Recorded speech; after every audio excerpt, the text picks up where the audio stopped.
Farhan Zaidi and Bob Melvin do not have guaranteed contracts beyond next season, which is not what previous reports were. We were told they were signed through 2026.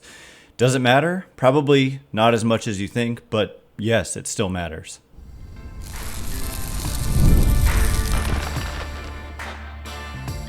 You are Locked On Giants, your daily San Francisco Giants podcast, part of the Locked On Podcast Network, your team every day. Hello and welcome to Locked On Giants, part of the Locked On Podcast Network, where it's your team every day. My name is Ben Kaspick, and on the show we provide daily episodes Monday through Friday talking about the San Francisco Giants in a way that's data-driven and rational, but also simple, passionate, and accessible to all. I'm a former contributor for the baseball statistics and analysis websites Beyond the Box Score and Rotographs. I've been podcasting about the Giants since 2015, been hosting this show since the start of the 2019 season, and I'm a lifelong Giants fan. Thank you for making Locked On Giants your first listen every day. We're free and available wherever you get your podcasts, including YouTube, so check us out there if you have not already, and please hit that subscribe button wherever it is that you're following the show. Today's episode is brought to you by Game Time. Download the Game Time app, create an account, and use code LOCKEDONMLB for $20 off your first purchase.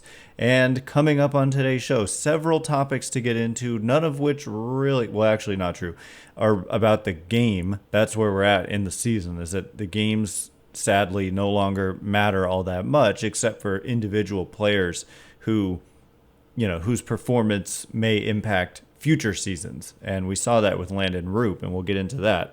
But I think the biggest story of the day is that we learned that the duo of Farhan Zaidi and Bob Melvin do not have guaranteed contracts through 2026, which was kind of the implication that we got. It wasn't really like officially announced, but when the Giants introduced Bob Melvin prior to this season, I guess it was on October 25th of 2023, Giants chairman Greg Johnson said that it was a 3-year contract and that that they had agreed in principle to a deal that aligned with that for Farhan Zaidi. So 3-year deal for Melvin, and then agreement in principle on the same deal for Zaidi. And Bob Melvin, just to be clear, said that he didn't want to come here unless he was signed to a contract that aligned with the same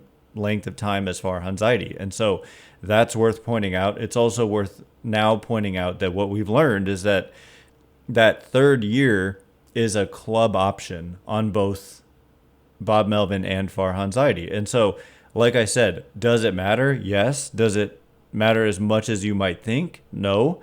And in my opinion, here's why. Because I think all indications to me are that there's not going to be a change here this offseason. I think that for a number of reasons, and it actually goes kind of from the bottom up. You think about Matt Chapman. Matt Chapman just signed a 6-year, $151 million extension with the Giants. And Chapman loves Bob Melvin, loves playing for Bob Melvin. Big reason why he came here. And you can be certain that part of what, at the end of the day, yeah, maybe you just take the $151 million if you don't get this assurance, but you can be sure that he asked about the job security for his manager and saying, is Bob Melvin going to be here next year? Let's just stick with that for now. Is Bob Melvin coming back? And I would imagine that in order to get him to agree to sign an extension prior to hitting the open market, because otherwise you don't know who, if it's not Bob Melvin, then it's probably also not Farhan Zaidi. And then there's a lot of overhaul. And then if you're Chapman, why are you agreeing to lock yourself down somewhere where you don't know exactly what the future looks like when you could just hit the open market and make that decision with more information? And so I think that Chapman signing the extension indicates that Bob Melvin is coming back. And I think that Bob Melvin coming back indicates that Farhan Zaidi is coming back. And why do I say that? Because going back to what Melvin said when he was introduced on October 25th, was that he did not want to sign a multi-year commitment unless it was in tandem with Farhan Zaidi, an executive with whom he had worked in Oakland, and an executive who, at least prior to coming to the Giants, had a very good reputation in the game. Now, certainly things have changed, at least to some extent. That extent can be argued, whether it's an extreme change or not, about the reputation in the game of Farhan Zaidi. There's no doubt he's considered a very bright baseball mind and also a very personable guy for someone in his position, despite what I think people who don't know all that much about him might say. But anyway, if Matt Chapman is signing up, I think Bob Melvin is coming back. And if Bob Melvin is coming back, I don't think that he would be down with Farhan Zaidi leaving. And the other factor here is that the fact that it's just a one more year situation in terms of the guarantee basically lines this up for a make or break 2025. I think when it comes to the whole group, and by the whole group, I mean Zaidi and Melvin. I think they're a package deal. I think you'd be more likely to see Farhan Zaidi go than Bob Melvin. And if Farhan Zaidi were to go, I think then it would make sense probably to move on from Bob Melvin. Because if Farhan Zaidi gets fired after the 2025 season, then it would mean they've had a bad season, and it would also mean they're hiring someone new and they're not committed to Bob Melvin, and they could, that new person who would be hired would, if Melvin may not even want to come back if Zaidi's not there,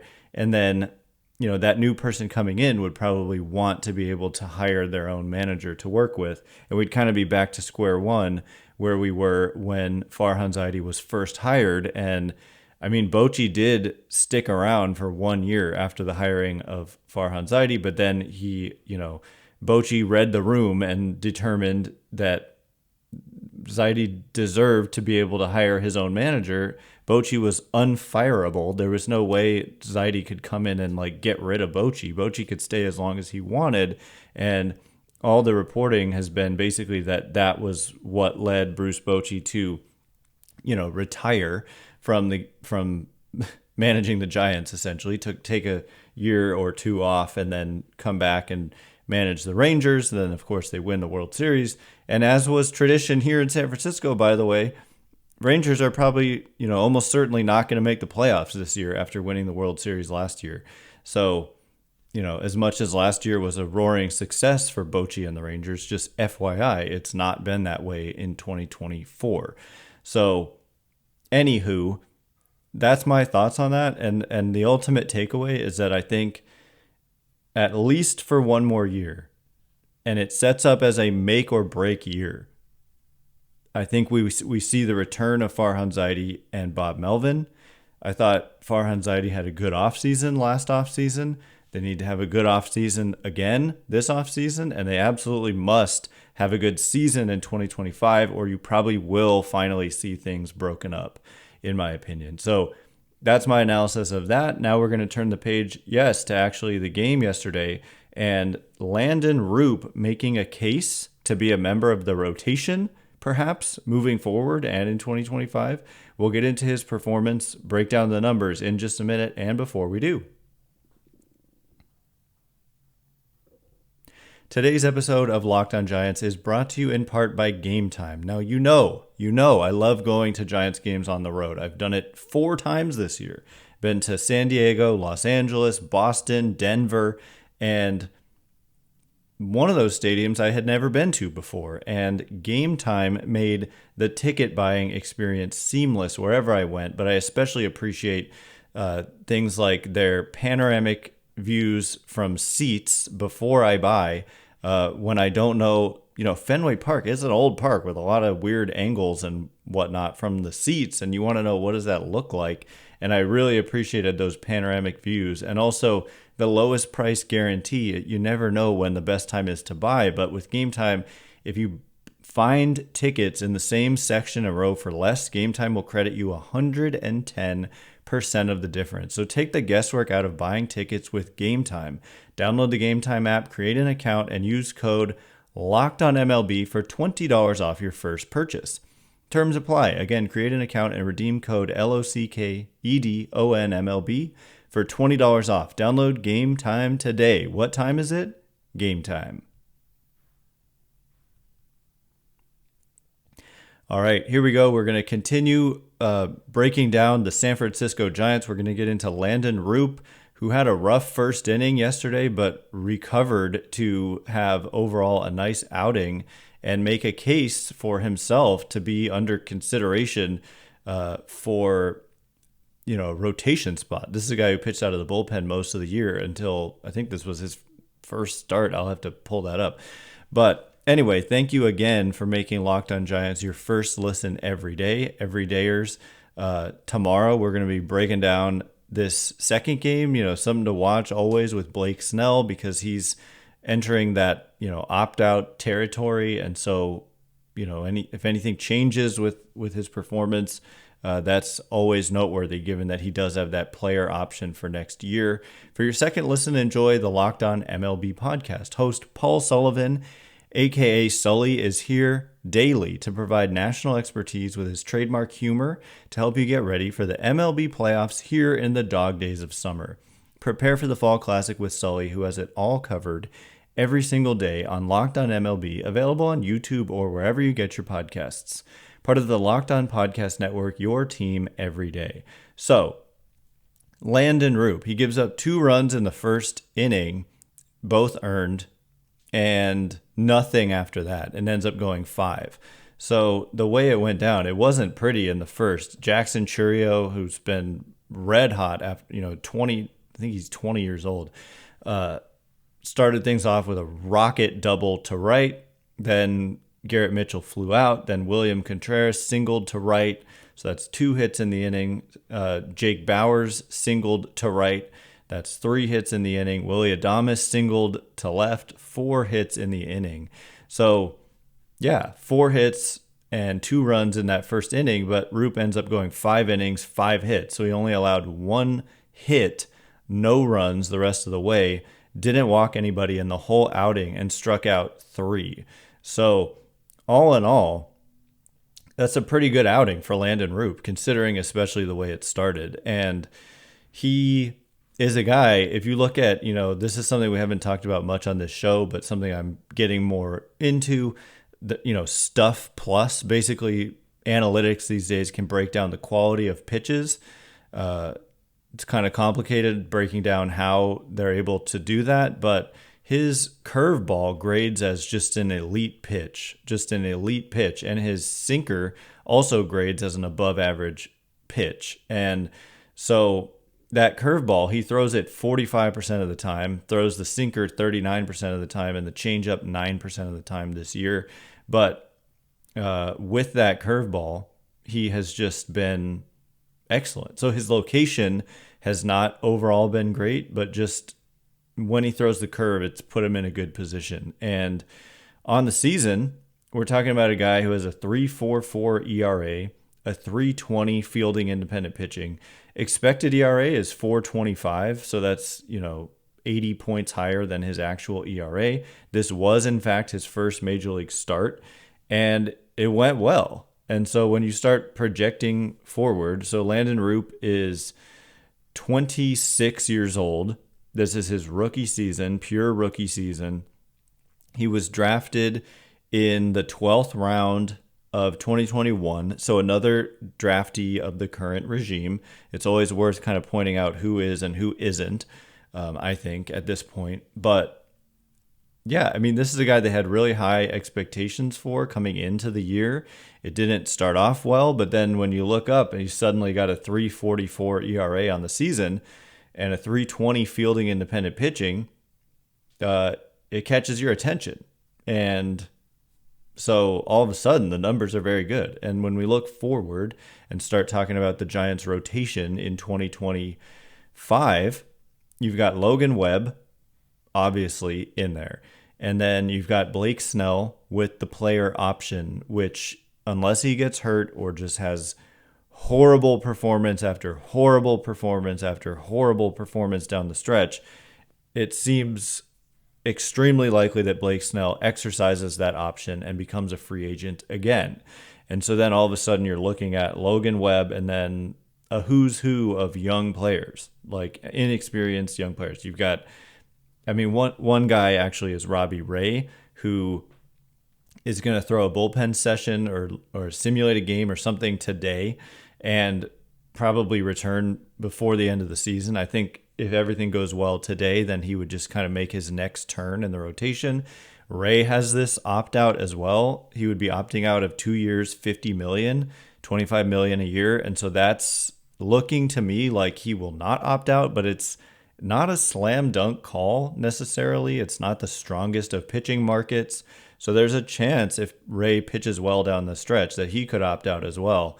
So no guarantees really in terms of veteran pitchers with track records beyond Logan Webb in that rotation moving forward. You've got Kyle Harrison currently on the injured list with shoulder inflammation, I think is what it is.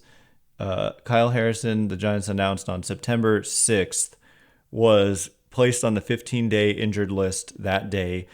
He had an MRI the day prior, which showed mild inflammation. He was examined by Dr. Ken Akazuki and will be re-examined in the next week. He will remain no throw. So Harrison's shut down for the rest of the year from everything I've heard. Keaton Winn is currently on the injured list. He had elbow surgery on July 27th for ulnar nerve transposition.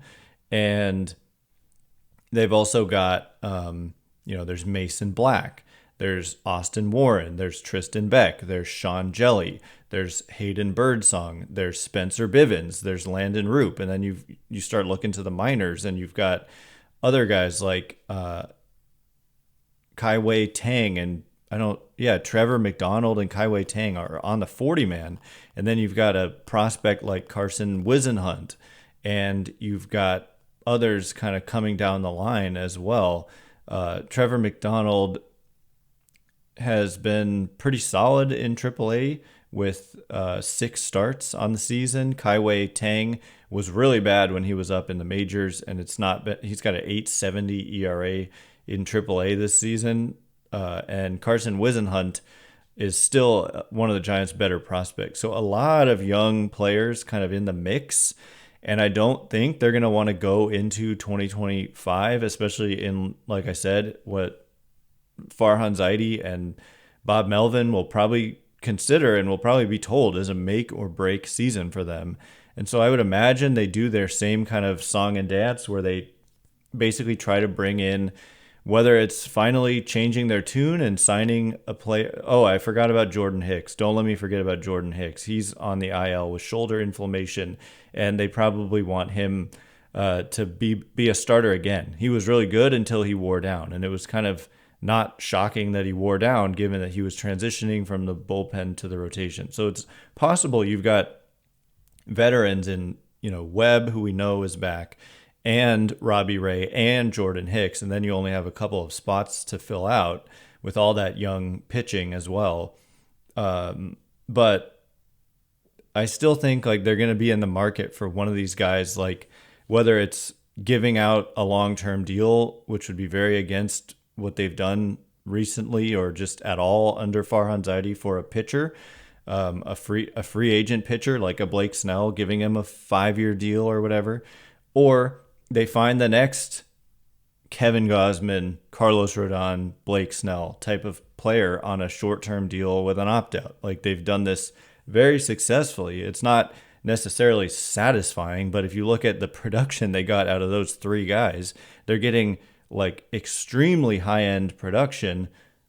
Now, Snell missed a couple months and was really bad in the first couple months when he wasn't injured, but he's been great ever since. So it's been a little bit checkered of a season for Snell, but nonetheless, we've obviously seen the real Blake Snell come through in the last several months of the season. But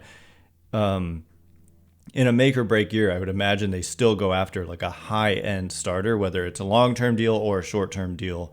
And then of course work to be done for the offense as well, going into, again, a critical make or break 2025 season. In my opinion, that's how it lines up. It could be I'm wrong about all that and they fire Farhan Zaidi in a week. I don't know, but it seems to me, based on what I said earlier, that they're coming back.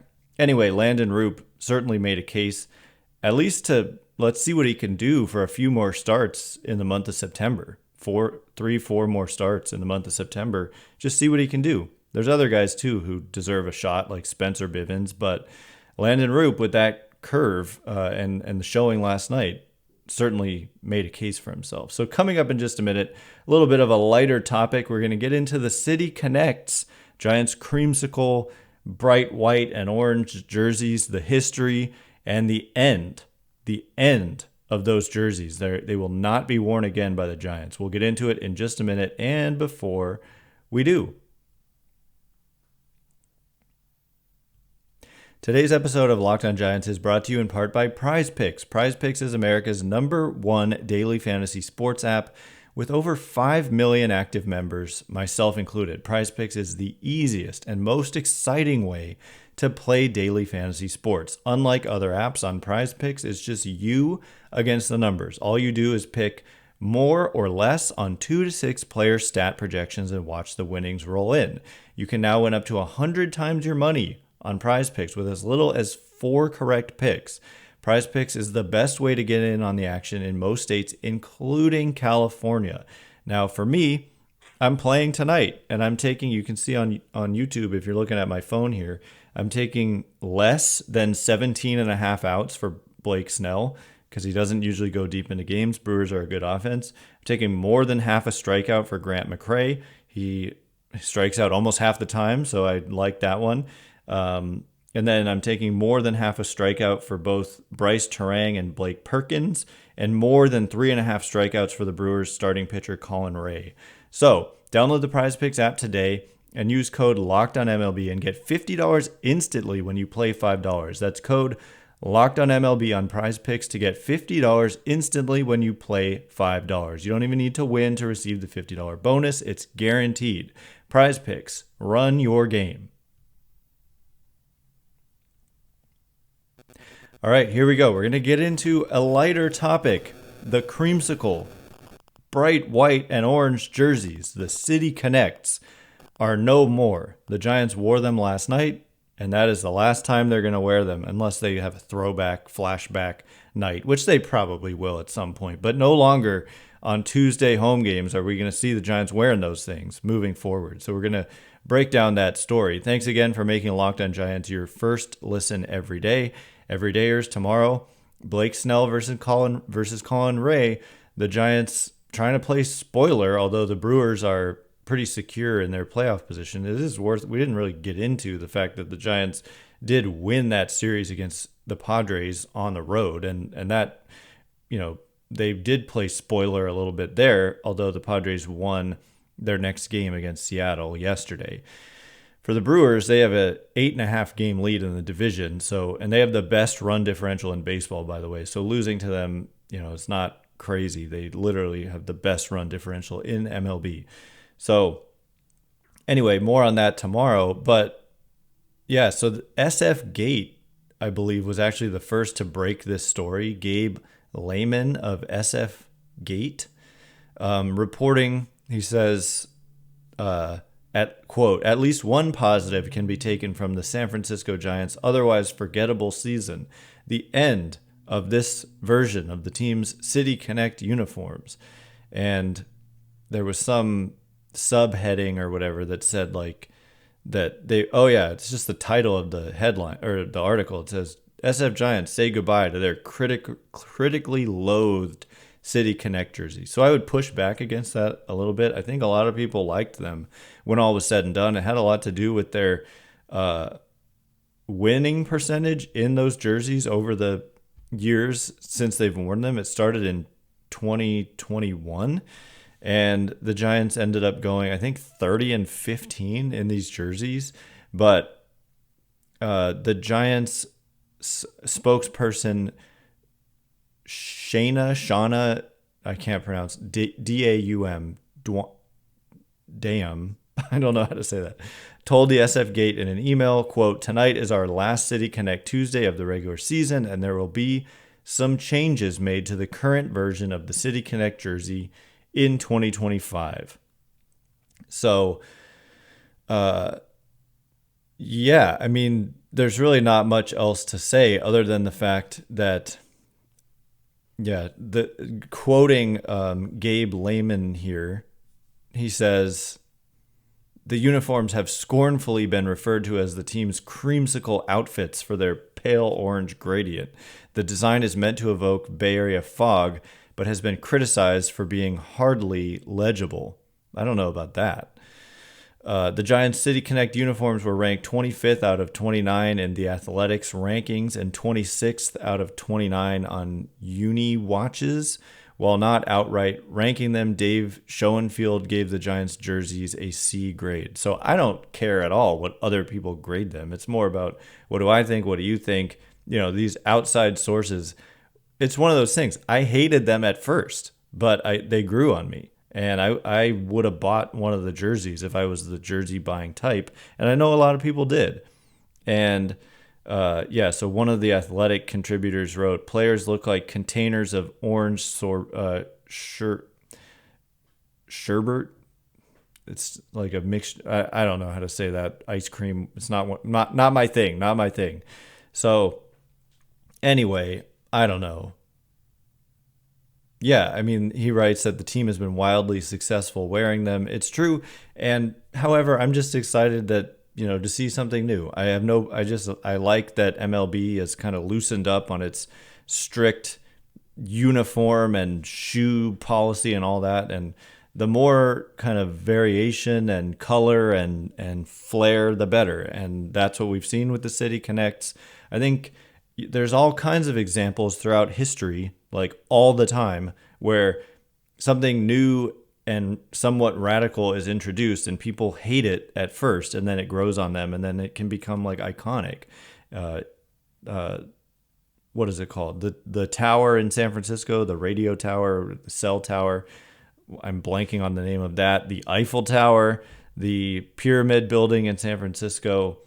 Even I think the color of the Golden Gate Bridge was criticized at first. And so anyway, yeah, these are a little bit out there, and I get the criticism. If you don't like it, that's fair.